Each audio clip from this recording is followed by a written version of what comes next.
पाठ क्रमांक 14 फुलपाखरे, लेखक बी पा दांडेकर।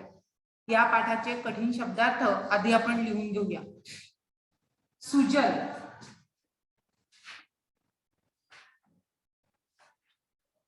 हे शब्दार्थ तुम्हाला व्याकरण वहीत लिहायचे आहेत। सुजल,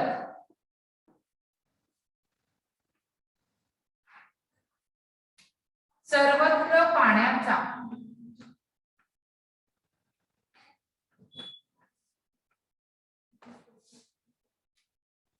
भरपूर पुरवठा असलेली,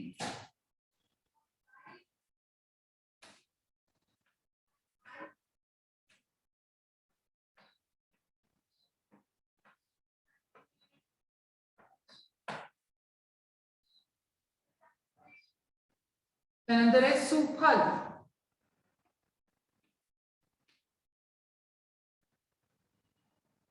फळांनी समृद्ध अशी,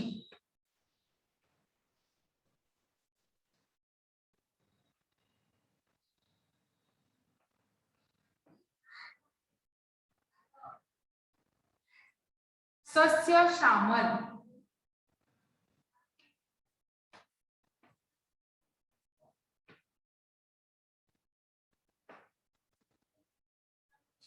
धान्य पिकांनी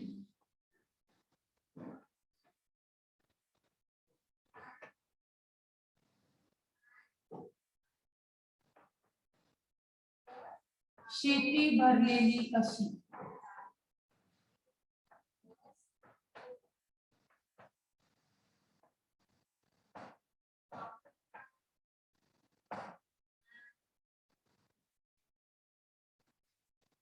मळब, ढग,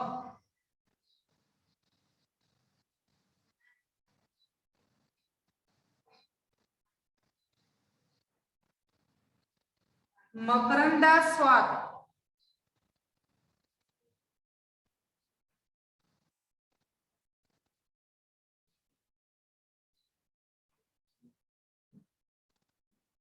मधाची लज्जत,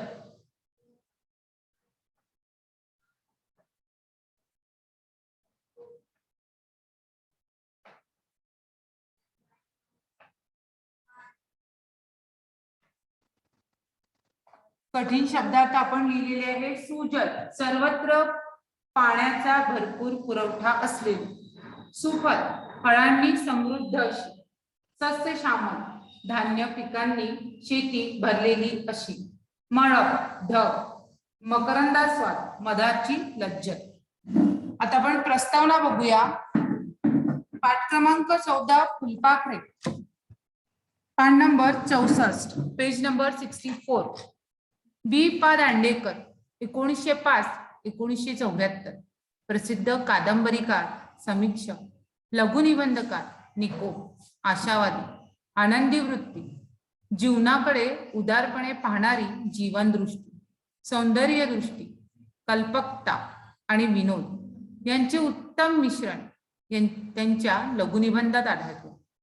त्यांची फेरफटका, टेकडीवरून, एक पाऊल पुढे, काळ खेळतो आहे, 25 वर्षानंतर, हे लघुनिबंध संग्रह, प्रतारणा, कुचंबना, तिशीचा तरुण या कादंबऱ्या, मराठी नाट्यसृष्टी, पौराणिक नाटके व मराठी नाट्यसृष्टी, सामाजिक नाटके हे ग्रंथ, टिळकरांची 6 नाटके हे समीक्षात्मक पुस्तक, मराठी साहित्याची रूपरेषा हा साहित्य इतिहास संक्षेपाने मांडणारा ग्रंथ, ही पुस्तके प्रसिद्ध आहेत। नानाविध अडचणीमुळे मानवी जीवनात ताणतणाव निर्माण होतात, माणसाचे मन निराश होते, परंतु माणूस ज्यावेळी वृक्षवेली, पशुपाखरे, फुले फुलपाखरे यांच्या सानिध्यात जातो, त्यावेळी निसर्गाच्या नित्य नव्या चैतन्यदायी रूपाने माणसाच्या मनावरील नैराश्याचे सावट कुठल्या कुठे पळून जाते। जीवनाकडे आनंदाने आणि आशादायक दृष्टीने पाहायला हवे, असा संदेश प्रस्तुत पाठातून मिळतो। माणसाच्या आयुष्यात प्रत्येक वेळी प्रत्येकाच्या आयुष्यात अडीअडचणी असतात। या अडीअडचणी आपल्या जीवनात आल्या की आपल्याला सुख आणि दुःख दोन्ही होतं।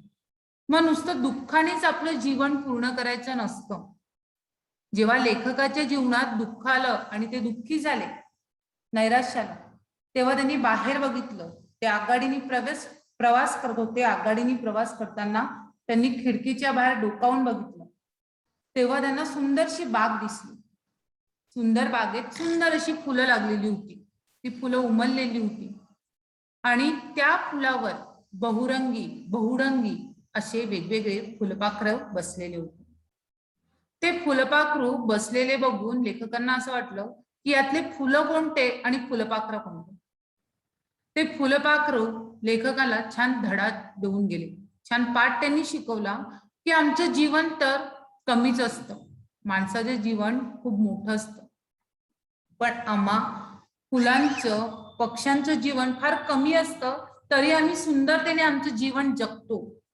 कशा पद्धतीने जगतो, किती आनंदी जगतो हे लेखकांना जाणवून दिलं. म्हणून लेखकांनी फुलपाखरे या पाठात माणसाने अडीअडचणीवर मात करून आपलं जीवन कसं आनंदाने जगावं हे सांगितलं. पहिला पॅरेग्राफ बघा. मी प्रवासात होतो, प्रकृती बरी नव्हती, आगगाडीने निघालो होतो. लेखक म्हणतात आहे की मी प्रवास करत होतो, मला बरं वाटत नव्हतं, आगगाडीने माझा प्रवास सुरू होता. दिवस पावसाळ्याचे होते. सृष्टीचे स्वरूप सुजल सुफल सस्य श्यामल असे दिसत होते. नदी नाल्यातून आणि भातशेतातून पाणी तुडुंब भरून वाहत होते. सुंदर असा देखावा होता. सृष्टी सुंदर झालेली होती, तरी लेखकाचं मन लागत नव्हतं. थोडी वर आलेली पिके वाऱ्यावर डुलत होती. सृष्टी जणू आनंदाने नाचत असल्यासारखी दिसत होती. परंतु माझ्याच मनावर मळव आल्याने मी तिच्याशी समरस होऊ शकत नव्हतो.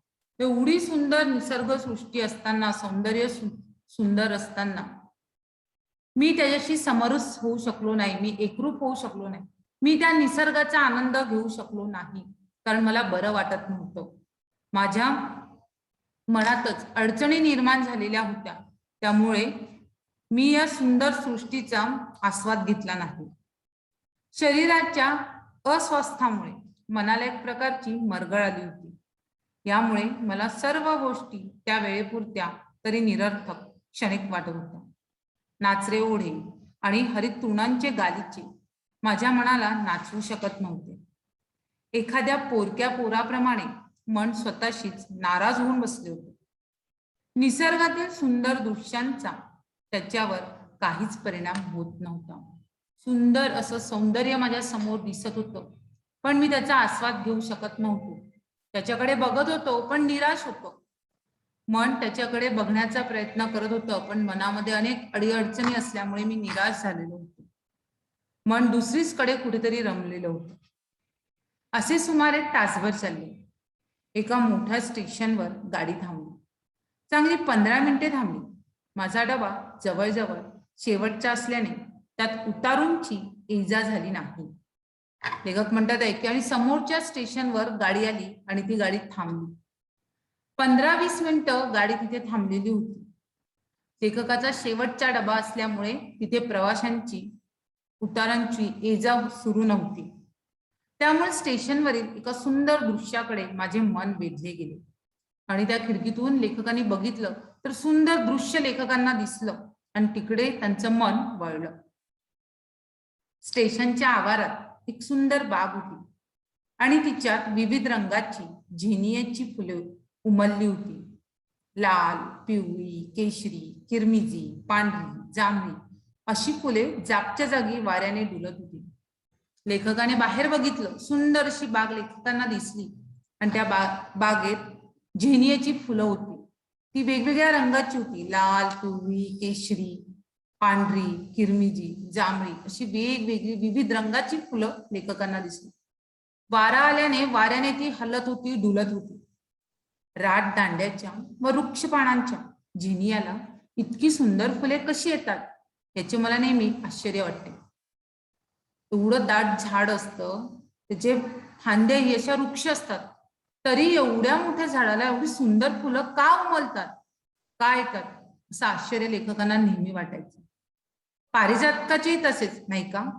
पारिजातकाचा बुंदा, पाणी, दीक्षा ही सर्व एकंदरीत खडबडीत खरखरीत वृक्ष पण पारिजातकाचे फूल नाजूकपणा, सौंदर्य आणि सुगंध यांचा नमुनाच पाहून घ्यावा. त्याचप्रमाणे पारिजातकाचं झाड मोठं असतं, फांद्या जाड्या असतात, मोठ्या असतात, पण त्यावर लागणारं फूल किती सुंदर दिसतं, किती कोमल असतं, त्याचा सुगंध किती सुटलेला असतो.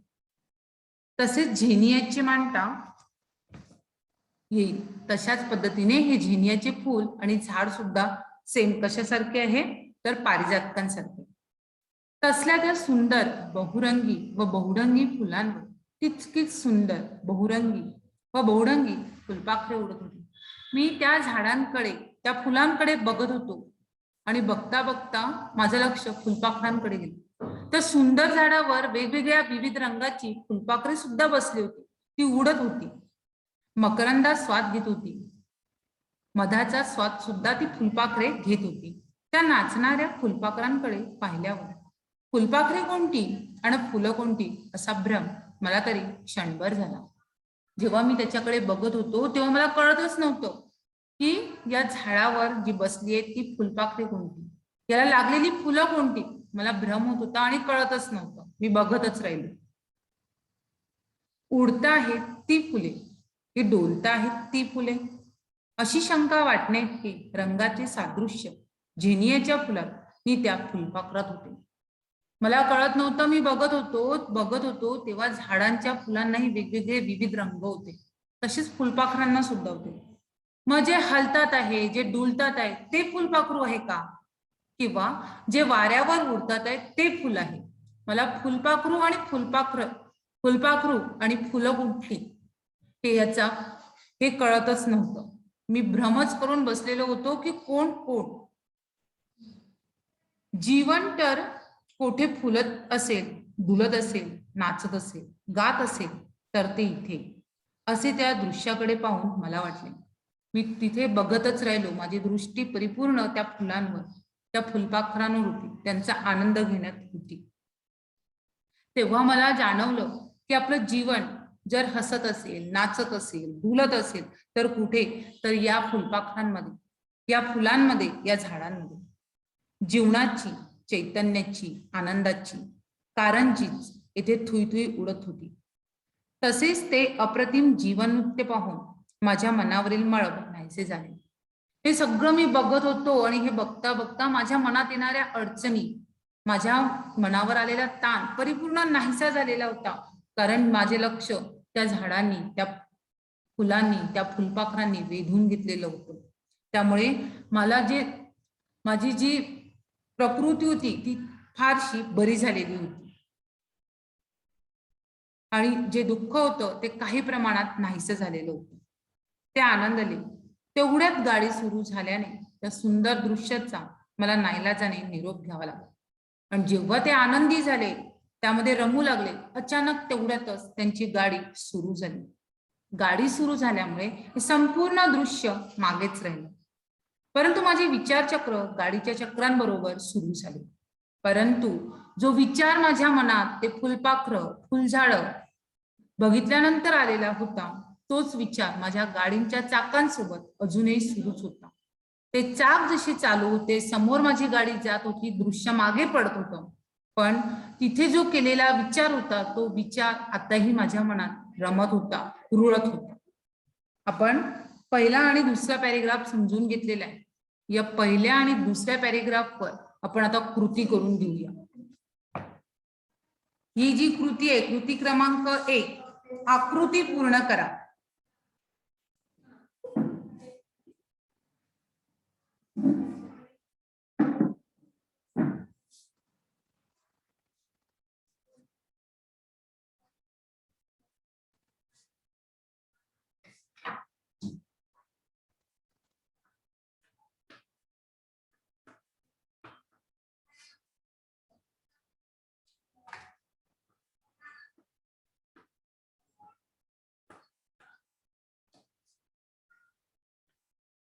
जो पहिला आणि दुसरा परिच्छेद आपण बघितला, त्याच परिच्छेदात या प्रश्नांची उत्तरं दडलेली हे उत्तरं आहेत.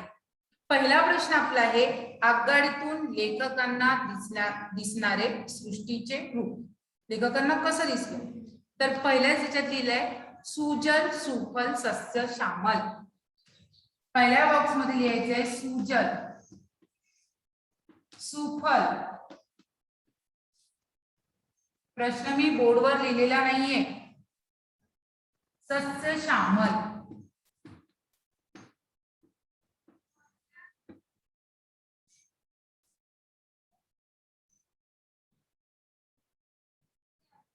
त्यानंतरचा दुसरा बॉक्स आहे, त्यामध्ये लिहायचं आहे नदी नाल्यातून आणि भातशेतातून तुडुंब भरून वाहणारे पाणी. तेही आपल्या फर्स्ट पॅरेग्राफ मध्ये लिहून दिलेलं आहे.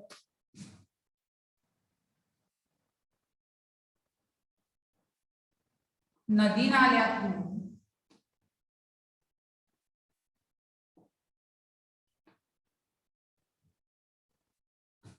आणि भात शेतातून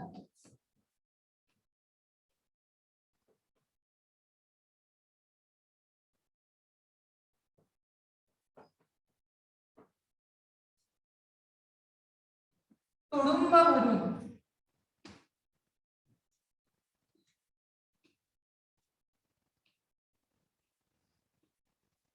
वाहणारे पाणी.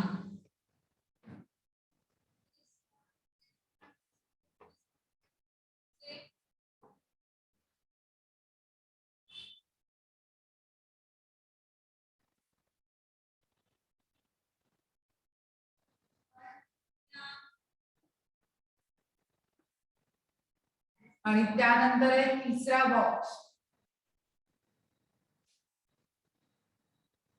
तिसऱ्या बॉक्स मध्ये लिहायचंय थोडी वर आलेली वाऱ्यावर डुलणारी पिके.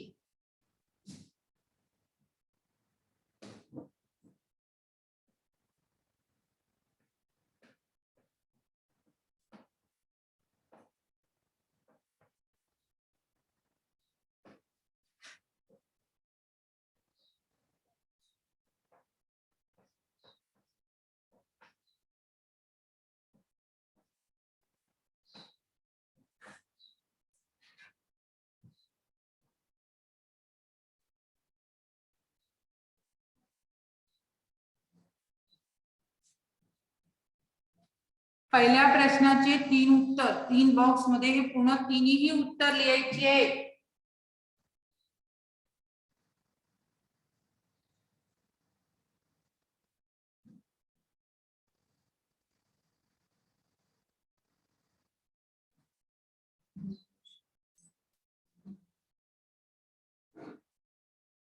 त्यानंतर सेकंड प्रश्न दुसरा आहे शरीराच्या अस्वस्थतामुळे मनात आलेल्या मरगळीचा परिणाम.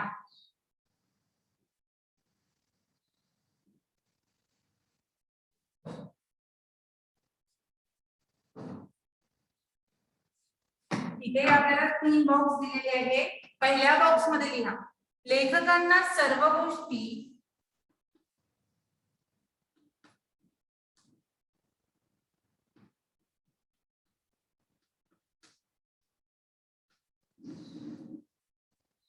निरर्थक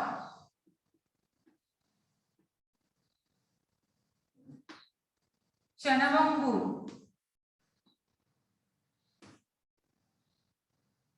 वाटत होत्या. हे जेही वाक्य मी लिहून देते ते सगळे वाक्य आपल्या फर्स्ट पॅरेग्राफ मध्ये पूर्ण लिहून दिलेले आहे. त्याच्यानंतर नंबर 2 नाचरे ओढे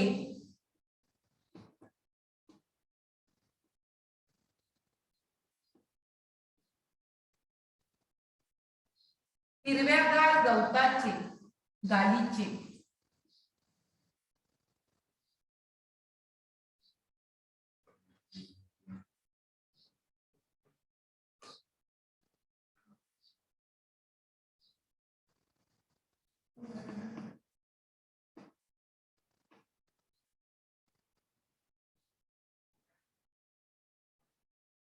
मनाला नाचवू शकत नव्हते.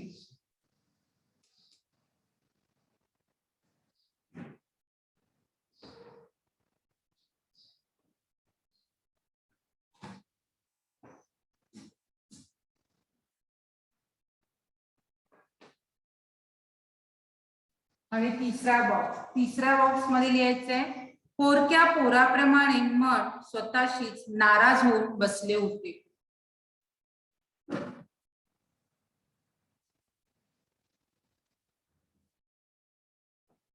पोरक्या पोराप्रमाणे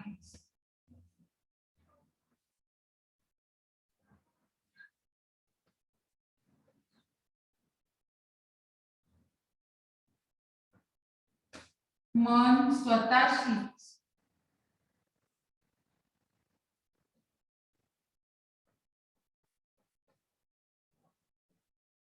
नाराज होऊन बसले होते.